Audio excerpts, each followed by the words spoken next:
Hello and welcome to Weekend Investing Daily Bites. Today is 4th of January and we are shooting episode 157. We are going to go through the performances of each sector in 2021 and how that momentum is carrying forward to determine what to buy in 2022. This is a generalized study on each sector, and this has nothing to do with the momentum investing products that are there in our bouquet. So this has nothing to do with our products as such. So just let's first take a look at the markets. So one important announcement before I get to the markets. The Evergreen portfolio, which was launched in the last 4 days of December, has won the list of managers recommendation on money control, and amongst all the small cases out there, Evergreen has been one of the most sought after portfolios, even when it has only been live for 4 days in December. So it's a small case of the month, one of the small cases of the month. And just a reminder that the special inaugural offer is closing tonight. Use the code Evergreen22 in case you wish to subscribe to it. January 4th, today midnight, is when it gets closed. So let's go on to the markets. So a good day across all large caps, I would say. Small caps and mid caps were taking a breather after a good day yesterday, but large caps continued the momentum, and Nifty was up nicely at plus 1%. The defensive sectors, pharma, somewhat FMCG also were soft. FMCG a little bit gainer, but most of the sectors that were running yesterday, so metals, real estate, they were all taking a breather today, whereas the sectors which were laggard for the last many weeks, like energy, public sector enterprise, they were the ones which were taking the lead. And Bank Nifty made a very strong comeback with a 1.15% gain to close the last 1 week at 4.7%.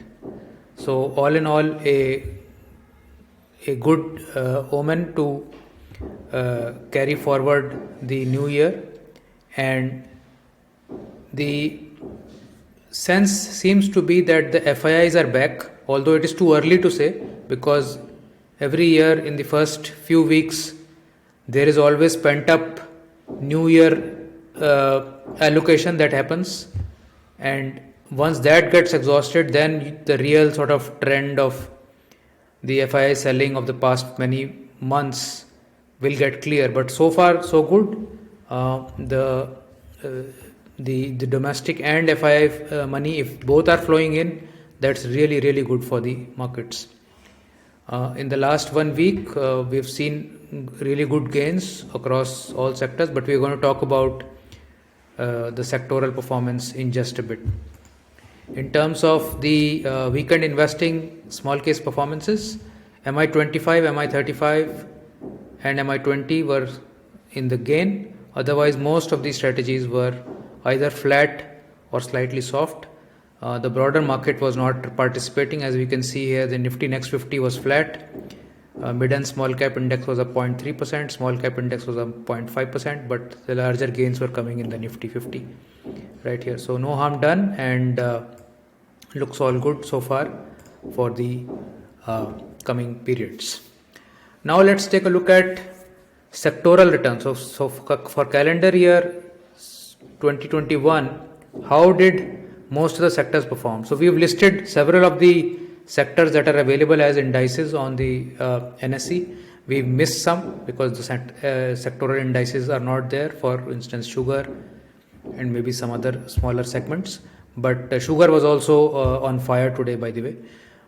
In terms of returns, you can see that in 2021 metals made a phenomenal returns of 72.7%, followed by IT at 59.9%, followed by real estate at 54.76%, then commodity stocks 48.63%, and then banking. And within banking, while bank Nifty went up only 16.6%.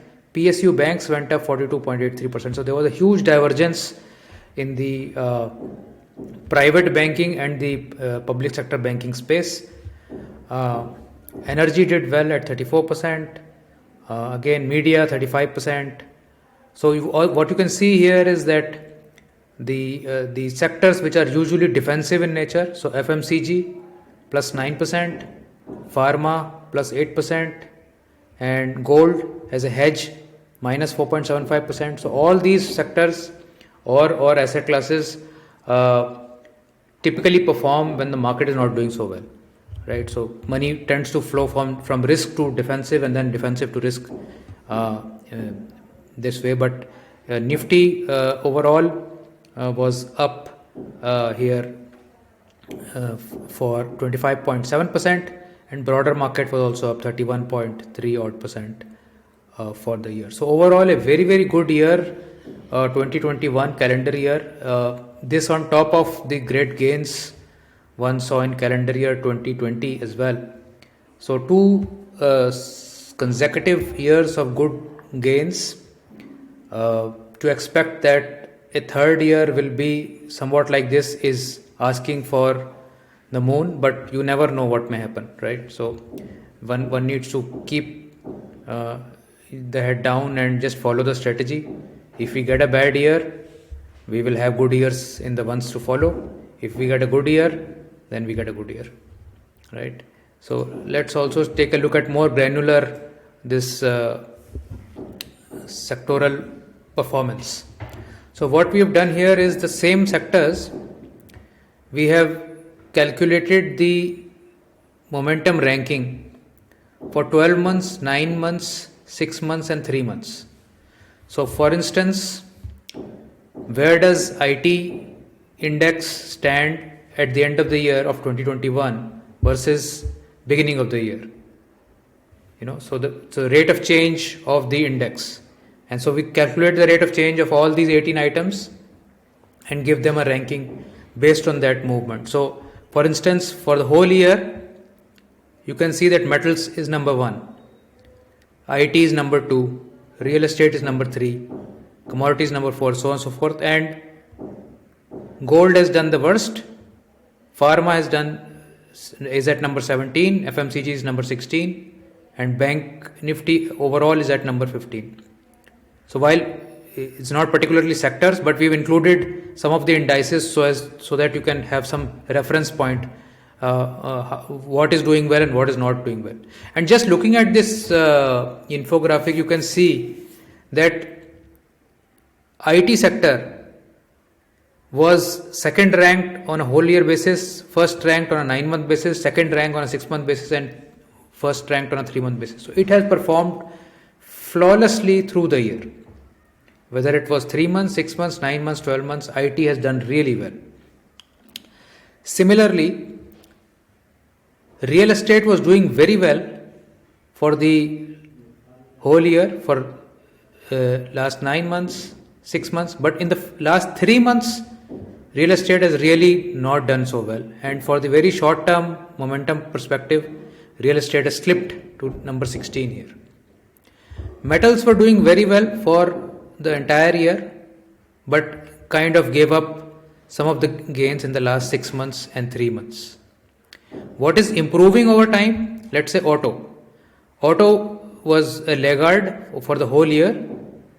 Again, 9 months, 6 months, but in the last 3 months, the auto sector has picked up relatively. So everything is relative to each other. So even if IT is falling 5% and auto is not falling, then auto will show up as a relative outperformance ranking. What has really gone down or what has stayed down? FMCG has remained in the bottom, few ranks. 16, 16, 15, 18. So FMCG has remained dull entire year. Pharma has remained dull 17, 13, 18, 15 entire year. Bank Nifty overall has remained not as such a good performer. Gold has been a bummer but is coming back up now in the last 3 months. What else is looking good? PSU banks, which started overall for the year very good, slipped in the last 6 months, but now recovering in the immediate 3 months back. So overall, you can see by looking at such a metrics that what sectors have been doing well and consistently so, and which sectors have been doing bad and consistently so, and then there are sectors which were doing bad but now are recovering, and there are sectors which were doing well but now are maybe receding. Also energy, infra, you can see that these are slipping as well on this count. Public sector enterprise slipping very badly here. PSU bank slipping but coming back. So this is the kind of so what can you infer out of this? What you can infer out of this is that if you are a trend following person, then some of the sectors have been in trend and possibly are continuing to do so, until the trend breaks.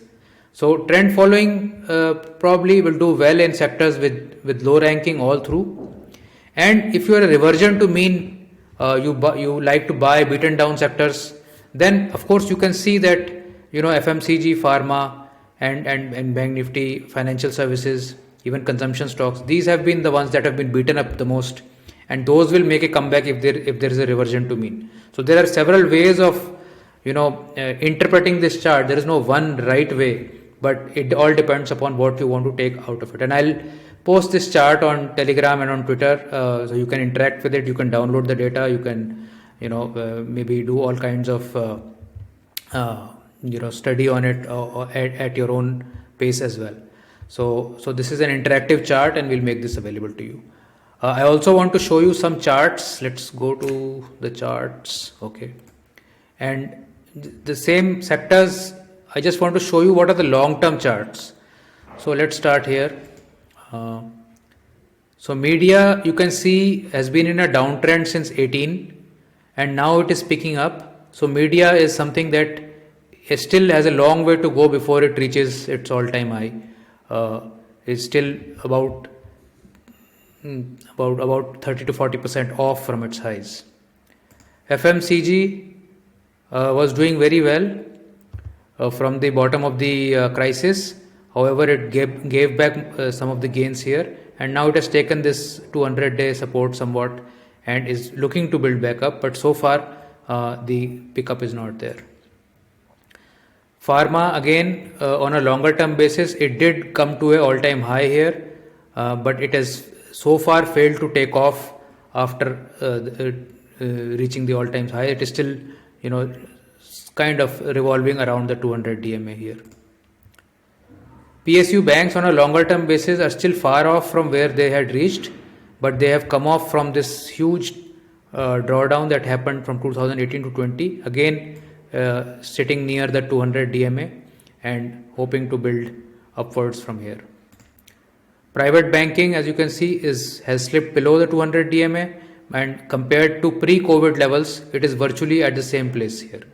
So this entire rally that we saw post-COVID pandemic fall really has not given any net gains on the private banking. On CNX consumption, we have seen that we've had a very nice rally and it's going up. So consumption seems to be, catching up back up to its recent highs posted in September. Bank Nifty, we've all seen again gradual, maybe like a 10% gain from pre-pandemic levels, but not really a big mover or shaker here. Energy stocks have done very well compared to pre-pandemic levels. They have gone up from 16,000 to 23,000, and very robust chart upwards away from the 200-day moving average. So a strong sector here. Infrastructure has also picked up very nicely from pre-pandemic levels, going from 3,300 to about 5,000. And if I see a long-term chart on this, it has broken out of sort of a decadal all-time highs, and it is going up and probably wants to go retest this February 8 highs that we had seen earlier. And we have CNX Financial, again not such a strong chart, but still doing quite well above the 200-day DMA, having corrected from this slightly excess high that we had reached. Commodities, of course, are in a strong bull run. It came very near to the 200 DMA and bounced back sharply. We can see that this 2018 to 2020 bear run got over, and it just shot up like a rocket here. Metals which were up in the earlier part of the earlier part of the year have been consolidating, but now there is a possibility that after taking this support at 200 DMA, they may move up again here. Public sector enterprises, again, not yet near the previous all-time highs also, so a bit weak from that perspective, but off late have done well compared to where it was on a pre-pandemic basis. In terms of let's say small auto sector, so autos again, the all-time highs have been tested once. Again, the 200 DMA has been tested here. So once if it breaks the previous all-time highs now, I think there can be a sharp move upwards once this happens. And last couple of days, definitely a sharp move has happened here. So it does seem like the autos are coming out of the slumber finally. IT has been a phenomenal chart. You can just see that it was sideways from 15 to 17, 18, and then it rose and in the pre-pandemic level of about 16,000, and now we are at 39,000. So it's just been a one-way run on IT and doesn't seem like stopping. The current 200 DMA is very far at 31,300. Very strong sector here. And the real estate sector has also picked up very well. You can see here that it had reached the kind of levels that were earlier reached in 2008 were at 1730, and it had reached a low of 113, almost 95% down, primarily because the counter of DLF is a major heavyweight here, and that fell from 1200 to 100.